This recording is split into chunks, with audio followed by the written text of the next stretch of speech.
도덕 이야기. 어떤 배가 항해하고 있을 때 갑자기 바람이 거세게 일고 파도가 높아지며 바다가 거칠어져서 항로를 이탈하고 말았다. 아침이 되자 바다는 잠잠해졌고 부근에는 아름다운 많이 있는 섬이 있었다. 배는 그곳에 닻을 내리고 얼마간 쉬기로 했다. 그 섬에는 아름다운 꽃들이 많이 피어 있었고 먹음직스러운 과일이 열려 있었으며 싱그러운 초록의 숲을 이루고 있는 나무 위에는 새들이 즐겁게 지저귀고 있었다. 배의 손님들은 5그룹으로 나뉘어졌다.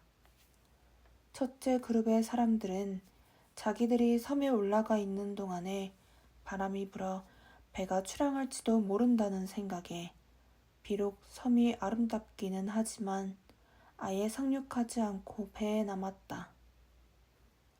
둘째 그룹은 급히 섬으로 올라가 향긋한 꽃향기를 마시며 나무 그늘에서 맛있는 과일을 먹고 원기를 회복하자 곧 배로 돌아왔다.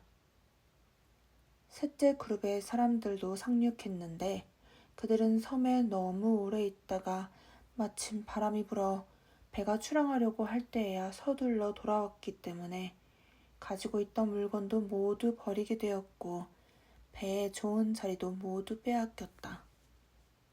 넷째 그룹은 바람이 불어 선원들이 닻을 올리는 것을 보면서도 아직 돛을 펴지 않았다든가 설마 선장이 우리를 두고 그냥 떠나겠느냐 하는 이유를 붙여 여전히 섬에 남아 있었다.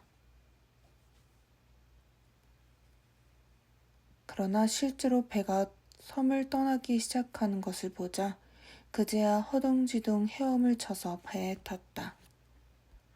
그 때문에 몸이 바위와 배의 난간에 부딪혀 상처를 많이 입었고 그 상처는 항해가 끝날 때까지도 낫지 않았다.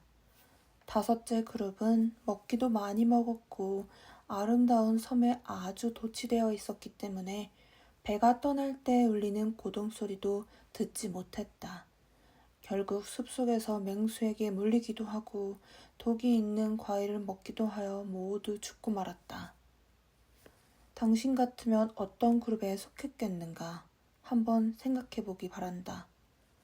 이 이야기 속에 나오는 배는 인생에 있어서의 선행을 상징하고 섬은 쾌락을 상징한다. 첫째 그룹은 인생에서 쾌락을 조금도 맛보지 않으려고 하였다. 둘째 그룹은 쾌락을 조금은 즐겼으나 목적지에 도착해야 한다는 의무감은 잊지 않았다. 셋째 그룹은 지나칠 정도로 쾌락에 빠지지는 않았으나 약간의 고통을 겪었다. 넷째 그룹도 돌아오기는 했으나 돌아오는 것이 늦었기 때문에 그때 입은 상처가 목적지에 다다를 때까지 아물지 못했다. 그러나 인간이 보통 택하기 쉬운 것은 5번째 그룹이다. 그들은 일생 동안 겉모습만을 위하여 살거나 장래의 일을 잊어버리거나 달콤한 음식 속에 독이 숨겨져 있는 것을 알지 못하고 먹으면서 살아간다. 사랑의 편지. 어떤 곳에 젊은 남자와 아름다운 여자가 살고 있었다. 두 사람은 사랑하게 되었고 남자는 여자에게 일생 동안 그녀만을 사랑하겠다고 맹세했다. 얼마 동안 그들 두 사람은 순탄하고 행복한 나날을 보냈다. 그러던 어느 날 남자는 그녀를 남겨두고 여행을 떠났다. 그녀는 그가 돌아오기를 기다렸지만 그는 오랫동안 돌아오지 않았다. 친구들은 그녀를 가엾게 여겼으나 그녀의 경쟁자들은 그는 절대로 돌아오지 않을 거야 하면서 그녀를 비웃었다. 그녀는 집에 돌아와 그가 일생 동안 그녀만을 사랑하겠다고 은밀히 다짐했던 편지를 꺼내어 눈물을 흘리면서 읽었다. 편지는 그녀를 위로해 주었으며 그녀의 힘이 되었다. 어느 날 애인이 돌아왔다. 그녀는 그동안의 슬픔을 그에게 털어놓았다. 그가 물었다. 그런 괴로움 속에서 어떻게 정절을 지킬 수 있었소? 그녀는 웃으며 말했다. 나는 이스라엘과 같아요.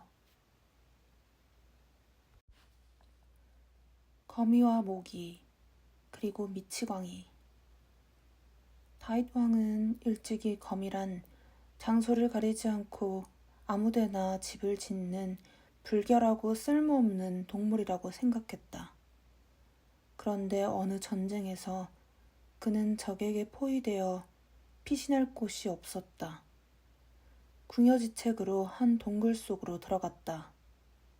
이 동굴 입구에는 마침 거미 한 마리가 집을 짓고 있었다. 이윽고 그를 뒤쫓던 적군이 동굴 앞까지 이르렀는데 거미가 동굴 입구에 집을 지어놓은 것을 보고는 그냥 돌아가고 말았다. 또 어느 날 다윗 왕은 적 장군의 침실에 숨어들어 그의 칼을 뺐고 다음 날 아침에 나는 그대의 칼을 빼앗아 왔을 정도다. 그대를 죽이는 것도 간단히 할 수 있었다. 라고 하면서 자기의 실력을 과시하고자 했다. 그러나 그 기회는 좀 채 오지 않았다. 간신히 침실까지는 숨어 들어갔으나 칼이 장군의 다리 밑에 놓여 있었기 때문에 아무리 해도 빼앗을 수가 없었다. 다윗 왕은 기다리다 지쳐서 마침내 그곳에서 나오려고 했다. 그때였다. 모기 한 마리가 날아와서 장군의 다리에 앉았다. 장군은 무의식 중에 다리를 움직였다. 그 순간 다윗 왕은 칼을 뺐는데 성공했다. 또 한 번은 다윗 왕이 적에게 포위되어 위기일발의 순간이 되었을 때 그는 갑자기 미치광이 행세를 했다. 병사들은 이 미치광이가 설마 왕일 거라고는 미처 생각하지 못하고 그냥 가버렸다. 이 세상에는 아무 일도 쓸모없는 것이란 없다. 어떠한 것이라도 소홀히 여겨서는 안 되는 것이다. 남겨놓은 것. 구약 성서의 인류 최초의 여자는 아담의 갈비뼈 하나를 취해서 만들어졌다고 쓰여 있다. 로마 황제가 어떤 랍비의 집을 방문하여 하나님은 도둑이요. 어찌하여 남자가 잠든 사이에 남자의 허락도 없이 갈비뼈를 훔쳐갔는가? 라고 말했다. 그러자 옆에 있던 랍비의 딸이 말했다. 당신의 부하를 한 사람 보내주세요. 좀 곤란한 문제가 생겨서 그것을 조사했으면 합니다. 황제는 그렇게 하시오. 그런데 그 문제라는 것은 무엇이오? 라고 물었다. 딸이 말했다. 어제 저녁에 집에 도둑이 들어와서 금고를 훔쳐갔습니다. 그 대신 도둑은 금으로 만든 그릇을 두고 갔습니다. 어떻게 해서 그렇게 되었는지 조사하려고 합니다. 황제가 말했다. 그것 참 부러운 일이군요. 그런 도둑이라면 우리 집에도 들어왔으면 좋겠소. 그러자 랍비의 딸은 이렇게 말했다. 그렇겠죠. 그것은 결국 아담에게 일어난 일과 같은 것이 아니겠습니까? 하나님은 갈비뼈를 하나 훔쳐갔지만 이 세상에 여자를 남겨놓지 않았습니까? 참된 이득.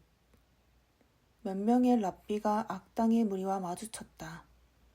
이 악당들은 사람의 골수까지도 빨아먹으려고 덤벼드는 자들이었다. 이들만큼 교활하고 잔인한 자들은 없었다. 랍비 하나가 이 같은 자들은 모두 물에 빠져 죽었으면 좋겠다고 말했다. 그러나 그 중에서 가장 훌륭한 랍비가 말했다. 아니요. 유대인으로서 그렇게 생각해선 안 됩니다. 비록 이런 자들이 죽어버렸으면 좋겠다고 생각하더라도 그렇게 되도록 기도해선 안 됩니다. 악인이 멸망할 것을 바라기보다 악인들이 회개할 것을 원해야만 합니다. 악인을 벌하는 것은 우리에게 어떤 이득도 되지 않는다. 그들을 회개시키거나 우리 편으로 만들지 않는 한 손해가 될 뿐이다. 만찬회. 왕이 신하들을 만찬에 초대했다. 그러나 언제 만찬회가 열리는지는 알려주지 않았다. 현명한 신하는 임금님이 계신 곳이라면 언제라도 만찬회가 열릴 것이다. 나는 만찬회를 대비하고 있어야지. 하고 만찬회가 언제 열려도 항상 참석할 수 있도록 왕궁의 문 앞에 가서 기다렸다.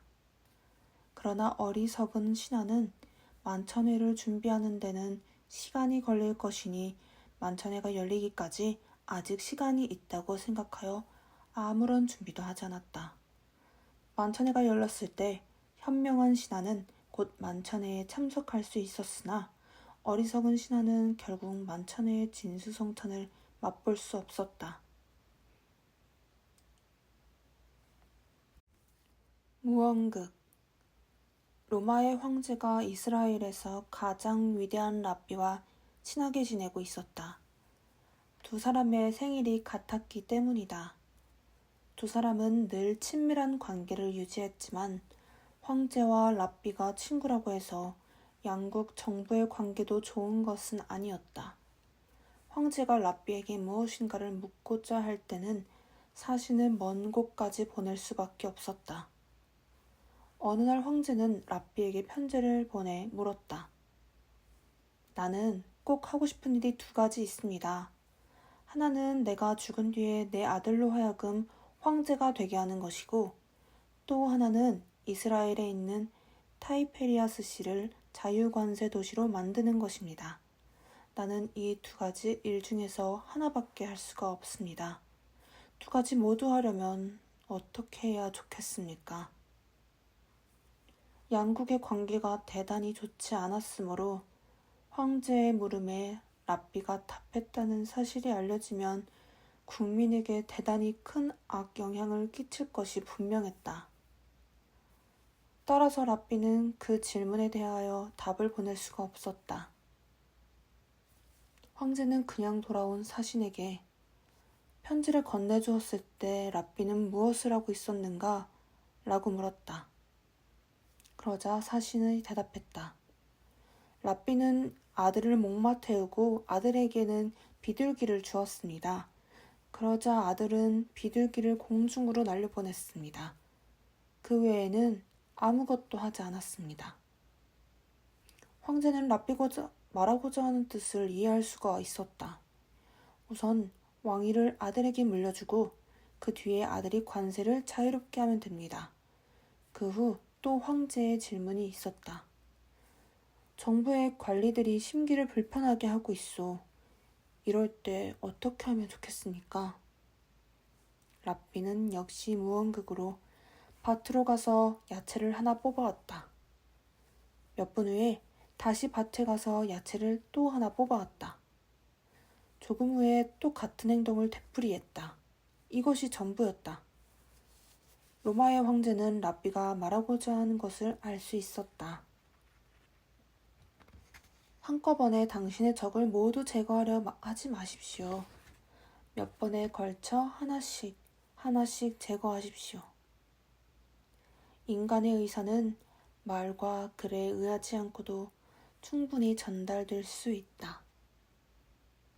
암시. 로마 군대의 한 장교가 랍비와 만났다. 장교는 유대인은 대단히 현명하다고 들었는데 오늘 밤 내가 어떤 꿈을 꾸게 될지 내게 가르쳐 주시오. 라고 말했다. 당시 로마의 제일 가는 적은 페르시아였다. 랍비는 페르시아가 로마를 습격하여 로마 군대를 쳐부수고 로마를 지배하여 로마인을 노예로 삼아 로마인이 가장 싫어하는 일을 시키는 꿈일 것입니다. 라고 말했다. 다음날 아침 그 장교는 랍비의 집에 찾아와 어떻게 당신은 내가 어젯밤에 꾼 꿈을 미리 알 수 있었습니까? 라고 물었다. 그 장교는 꿈은 암시로부터 생긴다는 것과 자신이 암시에 걸려 있었다는 것을 알지 못했던 것이다. 병문안. 환자를 병문안 가면 환자는 60분의 1만큼 병세가 좋아진다. 하지만 60명이 한꺼번에 병문안을 간다고 해서 환자가 완쾌되는 것은 아니다. 죽은 사람의 무덤을 찾아가는 것은 가장 숭고한 행위다. 환자의 병문안은 치료된 이후에 그 사람의 감사를 받을 수 있지만 죽은 사람에게서는 아무런 보답도 받을 수 없다. 감사를 기대하지 않고 하는 행위야말로 아름다운 것이다. 강자. 세상에는 약하면서도 강한 자를 두렵게 하는 것이 4가지 있다. 사자는 모기를 두려워하고, 코끼리는 거머리를 두려워하고, 전갈은 파리를 두려워하고, 매는 거미를 두려워한다. 아무리 크고 힘이 센 것일지라도 어떤 것이 반드시 최강이라고는 말할 수 없다. 아주 약한 것이라도 어떤 조건이 있으면 강한 것을 이겨낼 수 있다. 향료. 어느 안식일 오후 로마 황제가 친하게 지내던 랍비를 방문했다. 황제는 사전에 연락도 하지 않고 불시에 랍비의 집에 나타났지만 거기서 그는 아주 즐거운 시간을 보낼 수 있었다. 식사는 매우 맛있었고 사람들은 식탁에 둘러앉아 소리 높여 노래를 부르기도 하고 탈무드 이야기를 하기도 했다. 황제는 몹시 즐거워하면서 다음 수요일에 또 이곳에 오겠다고 말하고 돌아왔다. 수요일에 그가 왔을 때 사람들은 미리 준비하고 기다리고 있었기 때문에 가장 좋은 식기가 준비되어 있었고 지난번 안식일에는 쉬고 있던 하인들도 모두 나와 옆에서 시중을 들었다. 요리사가 없어서 다 식은 요리만을 냈던 저번과는 달리 따뜻한 음식도 많이 내놓았다. 그럼에도 불구하고 황제가 물었다. 식사는 역시 토요일 것이 더 맛있었소. 그날 요리에 사용했던 향료는 대체 무엇이오? 랍비가 로마 황제로서는 그 향료를 구할 수 없습니다. 라고 말하자 황제는 아니오. 로마 황제는 어떤 향료든지 구할 수가 있소. 라고 거침없이 말했다. 랍비는 이렇게 대답했다. 유대의 안식일이라는 향료. 이것만은 로마 황제인 당신도 어떤 수단을 써도 구할 수 없는 것입니다. 중용. 군대가 어떤 길을 행군하고 있었다. 길 오른쪽에는 눈이 내리고 얼음이 얼어 있었다. 왼쪽은 불바다였다. 군대가 만일 오른쪽으로 가면 얼어 죽고 왼쪽으로 가면 불타버리고 만다. 한가운데는 늘 따뜻함과 시원함이 적절히 섞여진 길이었다. 죄. 인간은 누구나 죄를 범한다.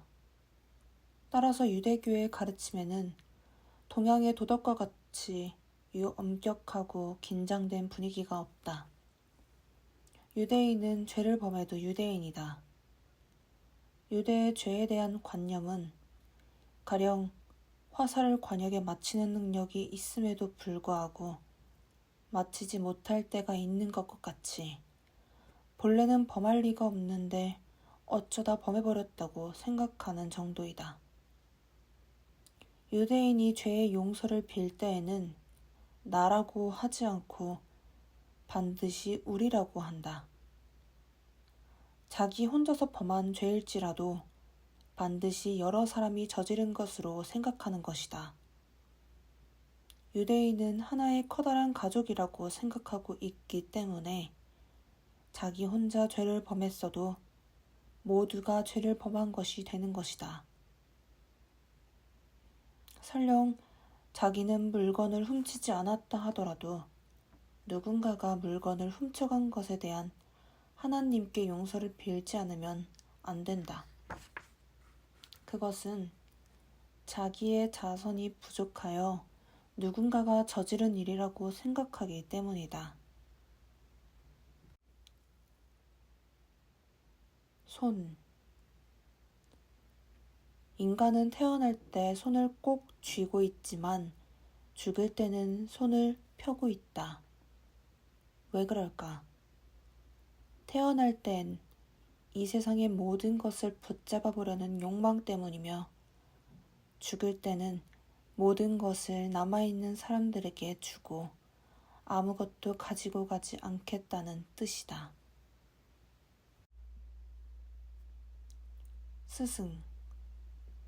유대인 가정에서는 반드시 아버지가 자식들에게 탈무드를 가르친다. 아버지가 지나치게 엄하거나 정이 없으면 아이들은 아버지를 두려워한 나머지 배우려는 마음의 여유조차 잃어버리고 만다. 히브리어로 father, 스승이라는 의미도 있다. 카톨릭 신부가 father이라고 불리는 것도 히브리어의 개념을 따른 것이다. 유대에선 자기 아버지보다도 스승을 더욱 소중하게 여긴다. 아버지와 스승 두 사람이 동시에 감옥에 들어갔을 경우 한 사람만 빼낼 수 있다면 자식은 스승을 나오게 한다. 유대에서는 지식을 전하는 스승이 더욱 소중하기 때문이다. 성스러운 것. 이것은 영어나 다른 말에는 없는 개념으로 인간에게는 동물에서부터 천사에까지 이르는 폭이 있어 천사에 가까워짐에 따라 성스러워진다는 생각이다. 성스러움이란 어떤 것인가? 하고 랍비가 학생들에게 묻자 대부분의 학생은 하나님을 위해 목숨을 바치는 것이라고 말했고 어떤 학생은 늘 기도하는 것이라고 대답하는 등 여러 가지 대답이 나왔다. 그러자 랍비는 답은 여러분이 무엇을 먹는가와 성행위를 하는가에 달려있다 라고 말했다. 학생들이 웅성거리며 돼지고기를 먹지 않는 것이 성스러움입니까? 하고 물었다.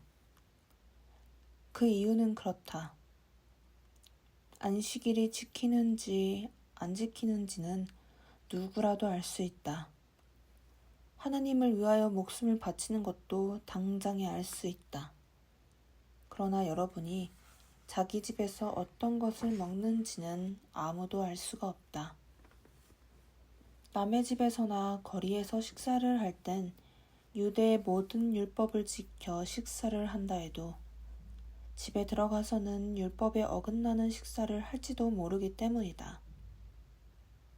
그러므로 식사를 하고 있을 때는 인간은 동물에서 천사 사이에 어디에도 있을 수 있게 된다.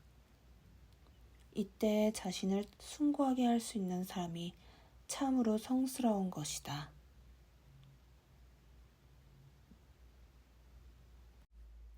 먹을 수 없는 것. 유대인이 먹는 고기는 피가 모두 제거되어 있지 않으면 안 된다. 피는 생명이기 때문이다. 물고기나 수육을 먹을 때 피를 완전히 제거했기 때문에 유대인이 먹는 고기는 아주 유별나다. 동물을 때려서 잡으면 피가 엉기므로 그 방법은 절대로 사용될 수 없다. 전기로 죽이는 방법도 피가 굳어버리므로 안 된다. 유대인은 옛날부터 짐승에게 고통을 주지 않고 피를 전부 제거하는 방법을 고안해냈다. 우선 짐승을 죽이고 나서 30분간 물에 담가놓고 거기에 소금을 뿌려 그 소금기가 피를 빨아내게 한다. 소금이 피를 흡수하면 그 주위에 붉은 피의 테두리가 생기는 것을 볼 수 있다. 빨려나온 피와 소금은 물로 씻어낸다. 간이나 심장처럼 피가 많은 부분은 먼저 피를 모두 증발시키기 위해 불에 그슬려야 한다. 그러나 이것은 피가 불결하다는 관념에서 나온 것은 아니다. 닭이나 소를 잡는 사람은 고도의 전문가들이며 랍비와 같은 훈련을 받은 해부하기의 권위자들이다. 종교심도 아주 깊고 사람들에게 존경을 받고 있다. 유대인은 이미 4천년 전부터 해부하기의 조예가 깊었다. 탈무드에도 랍비가 인간을 해부했다는 이야기까지 나올 정도다. 아마도 당시에 이미 해부학에 대해서 완전히 알고 있었던 것이 아닌가 생각된다. 해부할 때는 아주 잘 되는 칼을 사용한다. 칼은 사용할 때마다 갈아서 쓰게 되며 동물을 죽인 뒤에는 그 동물을 자세히 살펴본다. 이것은 다른 어느 나라의 식육 검사보다도 엄격하다. 유대의 기준은 대단히 엄격해서 일반적으로 먹어도 좋은 것도 랍비가 먹지 못하게 되면 먹을 수 없다. 유대의 식육 검사는 수천 년 동안 계속된 역사가 있기 때문일지도 모른다. 유대인이 특별히 피를 기피하는 관념을 가져가서가 아니다. 제단에 양을 바칠 때도 피를 불결한 것으로 취급하지 않는다. 탈무드에서는 다른 사람들은 새우를 먹는데 자기는 먹지 않기 때문에 자기가 더 건강하다는 식으로 말하지 않는다. 자기가 새우를 먹지 않으므로 새우는 좋지 않은 것이라고 말할 수 없는 것이다. 이것은 다른 이유가 있어서가 아니라 다만 하나님이 유대인에게 새우를 먹지 말라고 했기 때문이다. 4발 달린 짐승 중에서도 위가 2개 이상 있고 발굽이 둘로 갈라져 있는 것이 아니면 먹어선 안 된다. 돼지는 위가 하나밖에 없으므로 먹을 수가 없다. 말도 발굽이 갈라져 있지 않으니 먹을 수 없다. 또한 물고기의 경우 지느러미와 비늘이 없는 것은 먹을 수 없다. 아울러 고기를 먹는 새도 먹을 수 없다. 그렇기 때문에 독수리와 매 등은 먹을 수 없는 것이다. 거짓말.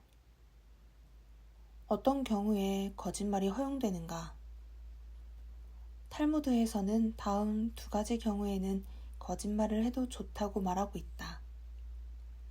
첫째는 어떤 사람이 이미 사버린 물건을 놓고 어떠냐고 의견을 물었을 땐 설령 그것이 나쁜 것일지라도 아주 좋다고 거짓말을 할 수 있다. 다음으로 친구가 결혼했을 때는 반드시 부인이 아주 미인이십니다. 행복하게 사십시오. 하고 거짓말을 할 수 있다. 착한 사람. 세상에는 꼭 필요한 것이 4가지 있다. 그것은 금, 은, 철, 구리다. 그런데 이것들은 다른 것으로 대체할 수가 있다. 대용물을 전혀 구할 수도 없으면서 참으로 필요한 것은 착한 사람뿐이다. 탈무드에 따르면 착한 사람은 큰 야자수처럼 무성하고 레바논의 큰 삼나무처럼 늠름하게 하늘 높이 솟아있는 것이라고 한다. 야자수는 한번 잘라버리면 다시 클 때까지 4년이나 걸리며 레바논 삼나무는 아주 먼 곳에서도 보일 정도로 키가 크다. 계약. 고용주와 종업원이 있었다. 종업원은 고용주를 위해 일을 해주고 일주일마다 임금을 받기로 하였다. 그런데 임금은 현금이 아니라 가까운 슈퍼마켓에서 그 액수만큼 물건을 사가고 슈퍼마켓 주인이 그의 고용주로부터 그 돈을 현금으로 받는 방법으로 계약되어 있었다. 일주일이 지났다. 종업원이 환한 얼굴로 고용주에게 와서 슈퍼마켓에서는 현금을 갖고 오지 않으면 물건을 팔지 않겠다고 합니다. 현금으로 주십시오. 하고 말했다. 얼마 후 슈퍼마켓의 주인이 나타나서 당신 종업원이 이만큼의 물건을 갖고 갔으니 대금을 지불해 주십시오. 하고 말했다. 이런 경우 고용주는 어떻게 해야 할까? 먼저 사실을 확인하기 위해 충분히 조사해 보았으나 종업원도 슈퍼마켓 주인도 사실을 증명할 만한 것이 아무것도 없었다. 탈무드에서는 이것을 어떻게 해야 좋을지 알 수가 없었다. 두 사람에게 선서를 시켰음에도 불구하고 자기의 주장을 계속 주장했기 때문이네. 결국 탈무드에서는 고용주에게 양쪽에 모두 돈을 지불하라고 명령했다. 종업원은 슈퍼마켓의 청구와는 직접 관계가 없었고 또 슈퍼마켓도 종업원과는 직접 관계가 없다. 그러나 고용주는 양쪽 모두 관계가 있으므로 그러한 관계가 있는 이상 고용주는 양쪽 모두의 책임이 있기 때문에 양쪽에 지불하라고 할 수 있는 것이다. 이것은 탈무드 가운데서 가장 오랫동안 논의가 되어 왔던 항목인데 이 의견이 가장 올바르다고 할 수 있다. 어느 한쪽이 거짓말을 했는지는 모르지만 그들이 선서를 한 이상 양쪽의 계약 관계가 있는 고용주로서는 어쩔 도리가 없다. 요컨대 이것은 함부로 계약해서는 안 된다는 교훈인 것이다. 광고. 상품을 광고할 때 거짓말을 해서는 안 된다고 되어 있다. 그렇지만 자동차, 맥주, 담배 등 오늘날 범람하고 있는 광고를 보면 반드시 올바른 정보만을 전달한다고 생각할 수 없다. 예를 들면 어떤 상품이 다른 상품보다 낫다고 광고하고 있지만 그 다른 상품을 보면 역시 다른 것보다 더 낫다고 광고하고 있기 때문이다. 그리고 상품과 관계가 없는 포장이나 디자인도 많이 사용되고 있다.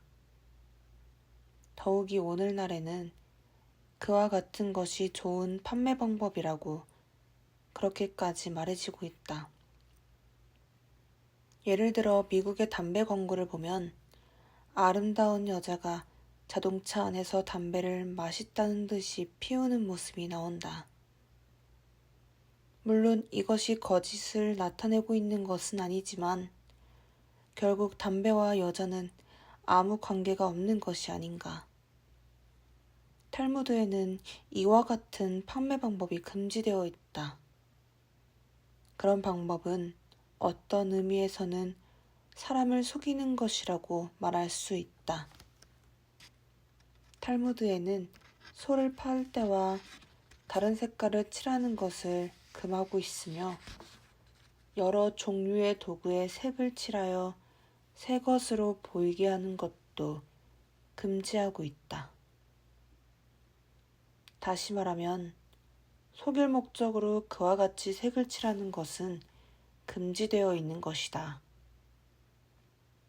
어떤 노예가 있었는데 그는 머리를 염색하고 얼굴에 화장을 하여 자기를 젊어 보이게 해서 함께 사는 사람을 속였다는 예가 실려있다. 또 과일 장수가 묵은 과일 위에 신선한 과일을 살짝 올려놓고 파는 것도 안 된다고 말하고 있다. 또한 탈무드에는 건물의 안전 규정에 대하여 처마의 길이, 발코니 기둥의 굵기 등에 이르기까지 아주 상세하게 다루고 있다. 노동시간에 대해서는 일반적인 관행 이상으로 일을 시켜서는 안 된다고 되어 있다. 또한 과일을 따는 노동자를 고용했을 경우 고용인이 어느 정도 과일을 따먹는 것은 금할 수 없다고 되어 있다. 탈무드에는 상품을 팔 때 그 물건과 딸린 이름을 붙이는 것을 금하고 있다. 오늘날 미국의 광고에서는 킹사이즈라든가 풀야드라는 식의 지나치게 과장된 말이 사용되고 있다. 풀야드라는 말은 1야드에 지나지 않는 것이므로 그러한 말은 일찍이부터 금지되어 있었다. 소유권. 소유권에 대하여 이야기해보자. 만약 동물을 가지고 있다면 낙인을 찍음으로써 그 소유권을 증명할 수 있다. 시계에는 이름을 새겨 넣을 수가 있다. 양복에는 바느질로 표시를 해둘 수 있다. 자동차나 집과 같이 큰 물건은 해당 관청에 등기해두면 된다. 그러나 물건에 따라서는 이름을 쓰거나 등기하기가 어려운 것이 있다. 그런 경우에는 어떻게 소유권을 증명하는 것이 좋을까? 먼저 여러 가지 사례를 검토하여 그것을 근거로 원칙을 세우는 것이 탈무드의 방식이다.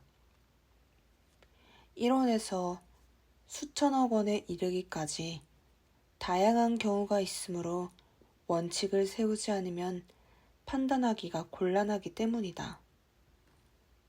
두 사람이 극장에 가서 서로 다른 문으로 들어가 마침 한가운데 좌석 2개가 비어 있어서 앉으려 했다. 그때 소유권을 확립하기 어려운 물건이 그 자리에 놓여 있었다. 두 사람은 동시에 그것을 발견하곤 서로 그것이 자기의 것이라고 주장했다. 이럴 경우 어떻게 해결해야 좋은가? 이것에 대해서는 탈무드에도 여러 견해가 있다. 첫째로 그 물건을 둘로 나누어 가지면 된다는 의견이 있으나 이것은 원칙으로 삼을 수 없다. 왜냐하면 재판소에 가서 나누어 가지기로 한다면 뒤에 앉아있던 사람들도 끼어들지 모르며 모든 사람들이 자기 것이라고 말할지도 모르기 때문이다. 발견한 사람에게 권리가 있다는 것을 전제로 한다면 발견하지 못했으면서도 나중에 한몫기라고 하는 자들에게도 권리를 인정하는 것이 되어 곤란하다. 탈무드는 여기서 성서에 손을 얹고 선서하거나 양심에 비추어서 자기 것이라고 생각한다면 나누어 가지라고 말하지만 이 견해는 누구라도 반박할 수 있다. 선서도 아무 쓸모가 없는 것이 아니냐는 것이다. 말하자면 자기 것이라고 선서했는데도 절반밖에 주지 않는 것은 선서를 모독하는 행위라는 것이다. 그러면 절반만 자기 것이라는 식으로 선서를 하게 하면 된다고 주장하기도 하지만 그러한 경우 A는 100%, B는 50%를 주장하여 재판할 경우 A는 50%, B는 50%의 50%, 즉 25%만 인정되는 결과가 된다. 그런데 주운 것이 동전이 아니고 고양이라면 어떻게 될까? 이것은 반으로 나눌 수가 없다.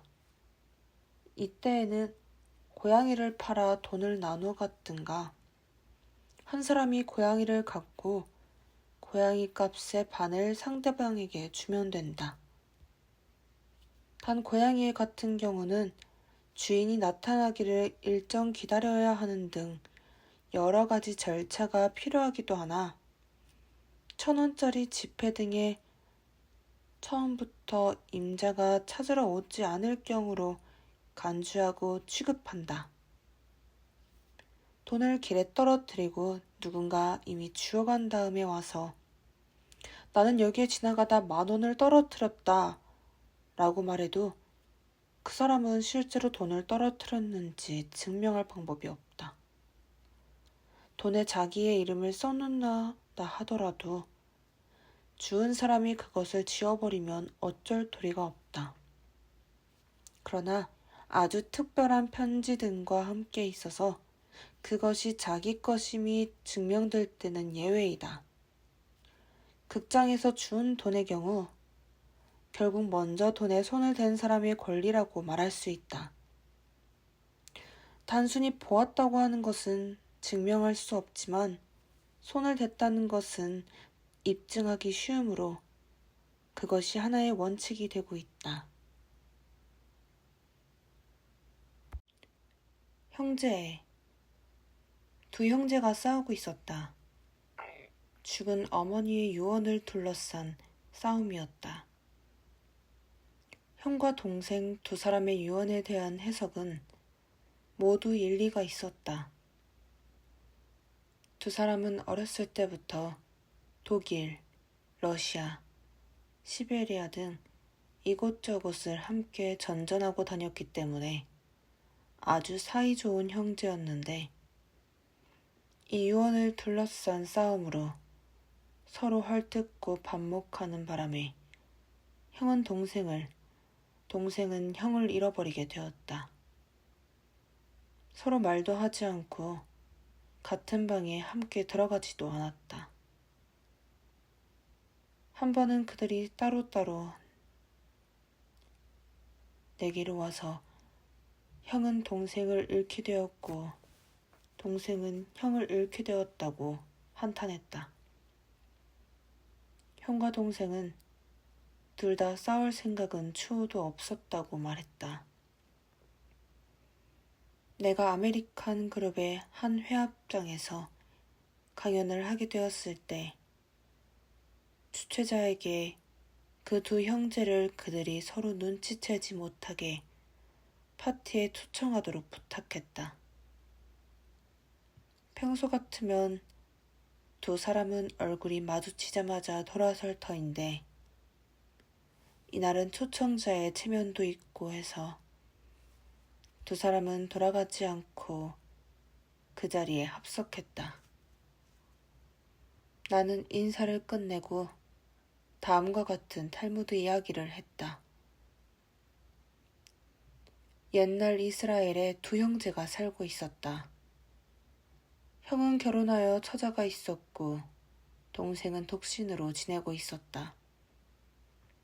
형제는 모두 부지런한 농부였는데 부친이 죽자 부친의 재산을 나누어 가졌다.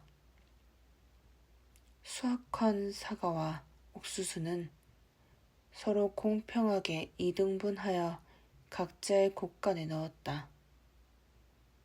밤이 되자 동생은 형님의 처자가 있으므로 여러모로 쓰임새가 더 많을 것이라고 생각하여 형님의 곳간에 많은 양의 사과와 옥수수를 옮겨다 놓았다.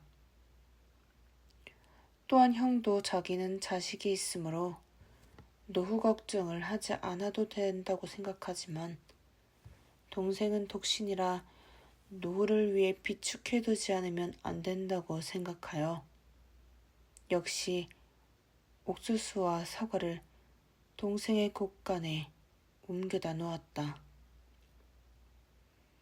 아침에 형제가 잠에서 깨어나 자기들의 곳간을 살펴보니 어제와 똑같은 분량의 곡식이 있었다. 다음날 밤도 또 다음날 밤도 같은 일이 되풀이되었다.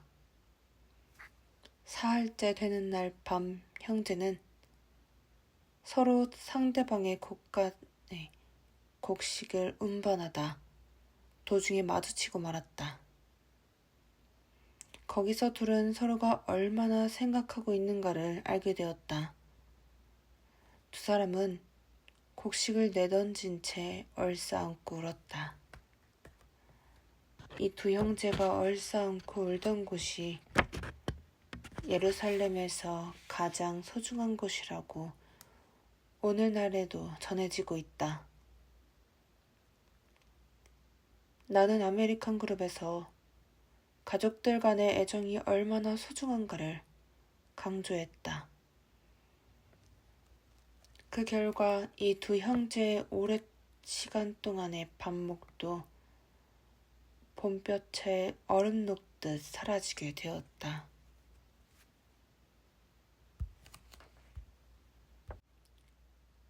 개와 우유. 어떤 집에서 개를 기르고 있었다. 그 개는 오랜 시간 동안 가족과 함께 살아왔기 때문에 가족들에게서 무척 귀여움을 받았다. 특히 한 아들이 그 개를 몹시 귀여워하여 잠잘 때도 자기 침대 아래에서 자게 하는 등 완전히 일심동체와 같은 생활을 하였다. 그런데 어느 날 그 개가 죽었다. 아버지는 개라는 것은 언젠간 죽게 마련이므로 어쩔 수 없는 일이라고 말했다.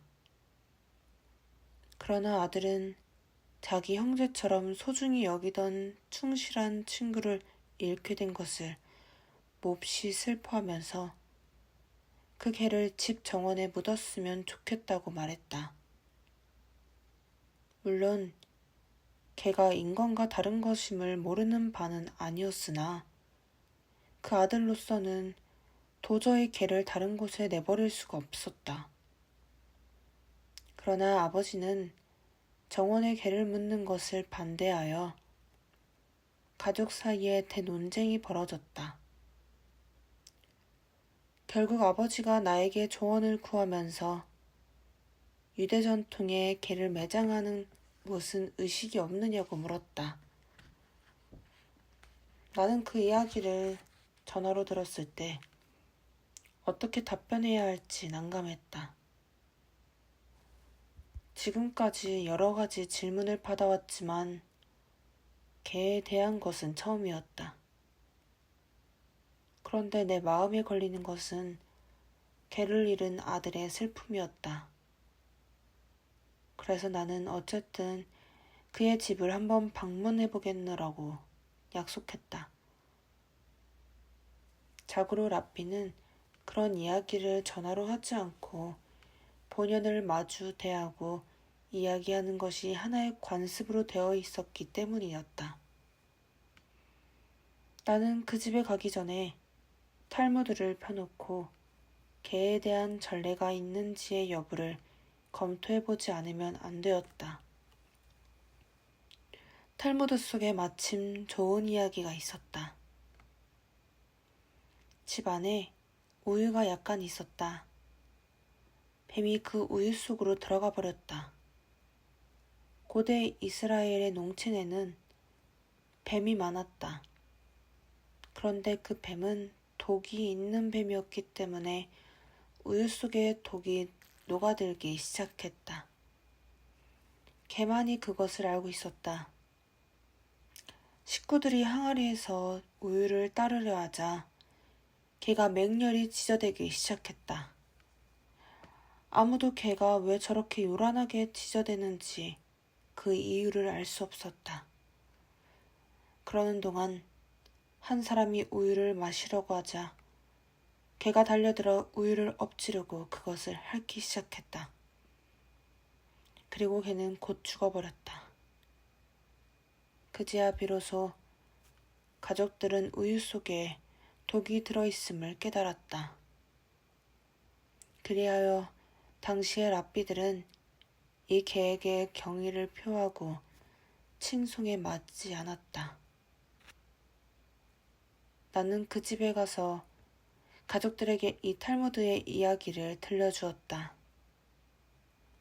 부친의 반대는 점차 수그라들어서 결국 그 개는 아들의 희망대로 집 정원에 묻히게 되었다.